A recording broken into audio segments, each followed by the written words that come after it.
What's up, everyone? Mitchell and Brendan here, and it is Friday, which means that there is a weekend coming up, but also it means that it is time to talk about some Super Smash Bros. Ultimate updates. Are you ready to read from the Book of Smash? Book of Smash. Oh. Andrew Goldfarb gave this to me from Gamescom. It reveals all the secrets, but look, I can't find Waluigi anywhere in here. Oh, wow. But we do have a week's worth of updates to get to. Yeah. Before, I want to point out real quickly though, that starting today, when this video goes up, at select Best Buy locations, you can actually go out yourself and play Super Smash Bros. Ultimate for a whole month, from now till October, I think, 7th.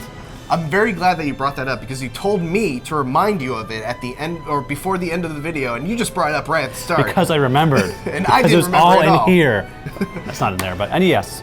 So if you want to go check out the game yourself, if you haven't gotten to go to E3 or Gamescom or Comic-Con or whatever, it'll have. I'm assuming it'll have the E3 demo with 20 playable characters. It is very select locations, though. Yes, there's like 10 locations in the whole country. Yeah. So we would have to drive quite a bit away. You gotta go to San Jose. Ours. Road trip. Yeah. Brendan, tell me about Ike.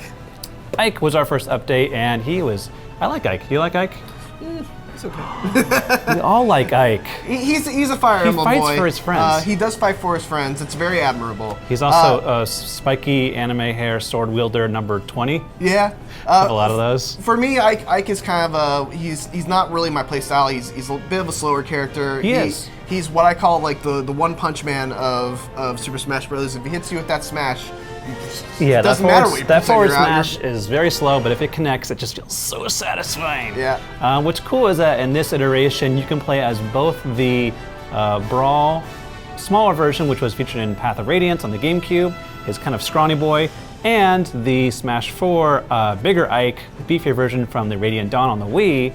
By the way, can we port those games to Switch? Those are like really rare Fire Emblem games, and I want to play them both again. Let's just get all the Fire Emblem games. So on you can Switch. choose between all the costumes from different formats, the beefier one or the smaller one. They all play the same. The voice is slightly different, but very, very, very, very slightly different. I think it's more noticeable in Japanese than it is in English. It's definitely a different voice actor for both of them. Yeah. Since I play Ike, I also noticed that his up aerial used to be a little helicopter.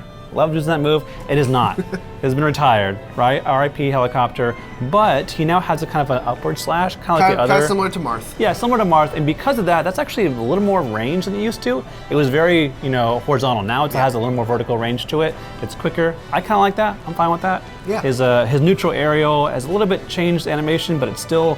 I felt like it still performed the same. Yeah. But his eruption special move, where he holds the sword up and he smacks it to the ground. Usually, when you hold that charge up, is a giant explosion. Now it actually has pillars that go forward, that go from big to small, which is kind of cool because it gives them a little more range. If you think that someone's going to dodge behind you, you set it up and then you just go out at them. Yeah, I think Ike is a character also, and I think a bunch of characters are going to benefit from this, but there's a universal landing lag reduction in Super Smash Bros. Ultimate. And Ike was the character that kind of suffered a lot from having attacks that left him very open after he initially did the strike. So if you dodged it, he'd be left very open. Ooh, especially those aerial attacks. Especially, I think his forward aerial is fair, to be specific, is a very, very good tool in other Smash Bros. Games in terms of approaching. I think it's just going to be a beast in Smash Bros. Ultimate. Also, I've seen some gameplay videos. His down air is super, super quick. It allows him to hit, follow up with a combo. I think Ike's going to be a lot better in Smash Bros. Ultimate. So look forward to it. Another character that we got to see some Dedede. King Dedede! King Dedede! Man, such a troll after that King K. Rool reveal. He's just like the clown prince of Smash now. Can I just say how much I love the fact that, you got all these villains, they're all menacing, they're all like, even if they're smiling, it's like a kind of a villainous smile. King Dedede is just happy to be there. He's just a bundle of joy. Having the time of his life. Whenever you see him. What do you think about Dedede? So what I noticed, we didn't get to play as him in any of the demos, but what we did notice in some of the new gameplay trailers is that he has a tilt, up tilt and down tilt on the ground. Up tilt, he kind of has like a headbutt, and down tilt, he goes from his little recline position to a roll. You can now actually reverse that direction on startup, it seems, because there's in the showcase they showed, he's looking this way, but then he rolls the opposite direction out of the way of Link's attack and then follows up with a forward smash, which is kind of neat. It gives him a little more versatility. He can also now inhale projectiles, kind of like Kirby can, including his own Gordos that he shoots with his hammer, or not the hammer, but the Gordo toss. So similar to King K. Rool, where you can now shoot, suck up, and shoot again, he can now launch a Gordo, suck up the Gordo, and then shoot it back out. Yeah, I think it's going to be. We haven't really seen this in use all that much, so we don't know like how far the range of the inhale is. Like he might be able to throw out a Gordo and then adjust its trajectory with his inhale. We don't really know a lot about it yet. Yeah, if you can then jump and shoot out again. Yeah, but it's a very interesting mechanic that I think Dedede players will truly find ways to embed into their playstyle. Also important to note that his Final Smash has changed. They were both kind of like activators, but the first one, people could actually air dodge out of those first few combo hits before the Final Smash really took off. I only did it like once in my whole life. It's kind of hard to get out of, but you can get out of it. So now it's just more of you hit, he throws you into cage, you aren't going nowhere. I got you for 3 minutes. And just like launches all these attacks. It actually takes 3 minutes? The entire match is just like every way I was like, I don't want to get hit by that. Come on. So yeah, it's better now for Dedede players that once he hits you, you're gone. You're in that Final Smash. Yeah. Yeah, that's pretty much everything that I noticed. To clarify, when you said that he can inhale projectiles, I only saw him inhale Gordos. Do you know if he can inhale other projectiles too? I thought I saw in one of the other videos, I think it was the last Direct, the one before that, when some of the gameplay footage that they were showing, they showed him inhale someone else's projectile that they were throwing. Well, we'll find out. Hopefully soon. And then we, of course, got our music update, which is from Super Mario Bros. 3. It's the Fortress Boss. That one. one of my favorite boss musics, actually. And this one was composed by Akihiro Honda. If you notice in the background of the song, there's a lot of like sound effects, like the mushroom sound effects and things. It's interesting because Mr. Honda actually did a lot of sound effect design on Metal Gear titles. Ooh, Metal Gear Solid 2, Metal Gear Solid 3, and then he went on to compose the main track for, what's the one I'm thinking of, the Vita one. The Metal Gear Solid on Vita? Peace Walker. Peace Walker, yeah. That's the one I'm thinking of, Peace Walker, and also composed a bit of Metal Gear Solid 4, or was it 5? I think it was 5 as well. So 5? Book of Smash, what do you say? Metal Gear Solid 4.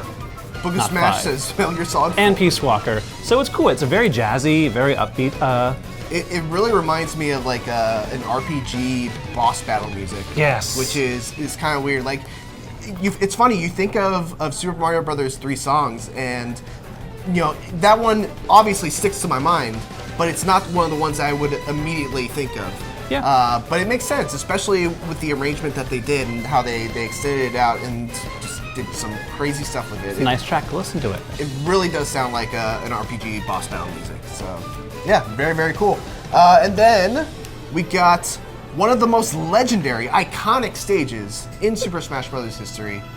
Brendan, no items, Fox only, Final Destination. What do you think about Final Destination? So we've been waiting for, it wasn't revealed to the last Direct what it actually looked like, but we got a tease of it in 2 places. If you go to the music page on the Smash website, there's this little header they have the main theme song next to. That's actually Final Destination in the bottom corner. It's like this little like Eye of the Storm thing, but it's got 2 versions. There's the light version and there's the dark version. And the dark version we actually saw in one of the early updates for the black hole item. Fox throws it on a stage and it looks very dark, and it was like, what stage is this? It was actually Final Destination. Interesting. I like the design. We've seen it go from space to like a colliding star and a supernova, and now we're in this very interesting light and dark area. I like the stage layout. It's like very arcane and like technological. Yeah, I'm interested to see where it's like, make sure you don't get distracted by all the cool visuals. Like, will the end of the universe just happen in the background, like an explosion, like just white and then nothing? Like, they're getting kind of out there. Do you think that with, because you look at Brawl, you look at Melee, Final Destination was a really important stage because it was one of the only stages that was just flat. There was no shenanigans. It was just straight up, one-on-one. Let's see who the better person is. With Super Smash Bros. 4 and Super Smash Bros. Ultimate, now every single stage has a Final Destination version. Do you think that that kind of makes Final Destination a kind of less of a special stage? I think it's still iconic and that flat terrain, regardless. Like the whole visual. It's just like there's nothing on that stage to distract you from what's going on in that thing, and like it brings people together in a way.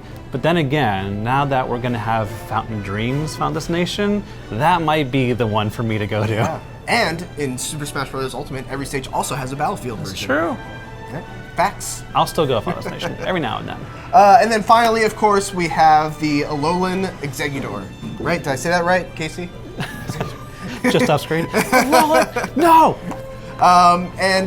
So obviously the difference of the Alolan Exeggutor is that its neck is very, very long because there's a ton of sun in Alola. Like a palm tree boy. Yeah, little palm tree boy. So the big thing about this item is that, or I guess it comes from a Pokemon, yes, right?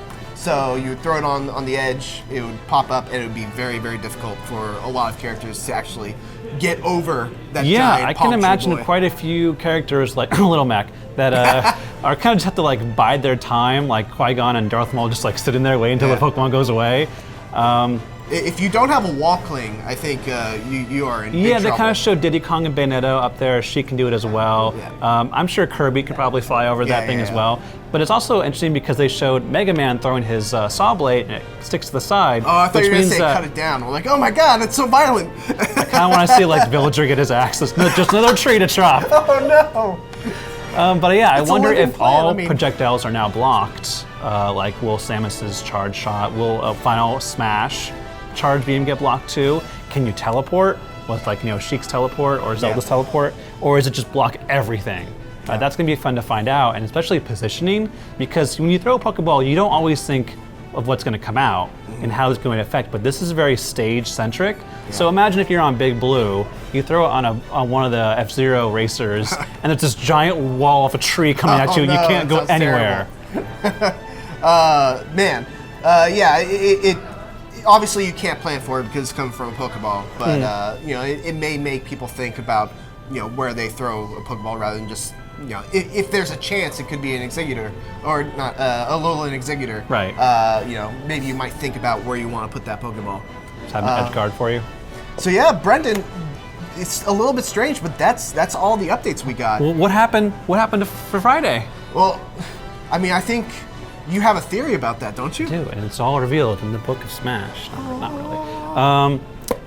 We were supposed to get a Nintendo Direct this week. They said it was focused on 3DS and Switch titles. They didn't say it was a Smash-centric one, but we now have a gap where there's no update, and we only had 2 characters this week revealed. Usually we get 3, sometimes 4. We've only ever had 2 weeks where there was 2 characters announced and that was it. So I wonder if, even if it wasn't a Smash-centric Direct, if they're gonna have that little iconic Smash tease at the end. A little stinger. A little stinger with a, guess who's coming to Smash? Or even if it's just like a stage or something else. Like, I don't think it's a stage, but I'm leaning towards a character might get announced. We don't know for certain. It's gonna be pushed back. I'm fine waiting. Hopefully we'll see it next week, and maybe we'll get a little extra update then. I'm keeping my fingers crossed. This is my prediction right here. I'm saying it out right now, that they're going to show off the Smash online support and other online game support. And what better way to make you want to buy online services than say, hey, we're gonna make Animal Crossing for the Switch with online, and here to fight now is Isabelle in Smash. As a playable character, no longer an assist trophy. What about Tom Nook? Why would you go to Isabelle, not Tom Nook? Because Tom Nook is he's a bully. I mean, He just hits you with bells over and over again. Where's my money? I feel like Smash Bros. Ultimate has this tendency right now to do all these villains, and there is no bigger villain in Animal Crossing than Tom Nook. What about Rossetti? I think Tom Nook is going to kill someone. Is Rossetti a villain or is he a vigilante? No, he's a vigilante. He's the Batman of. We're going on way too long. Ladies and gentlemen, thank you so much for watching another Smash Brothers blog update video. We'll be back next week. He'll be back at least next week. And thanks for watching, and we'll see you next time. Bye-bye. See ya.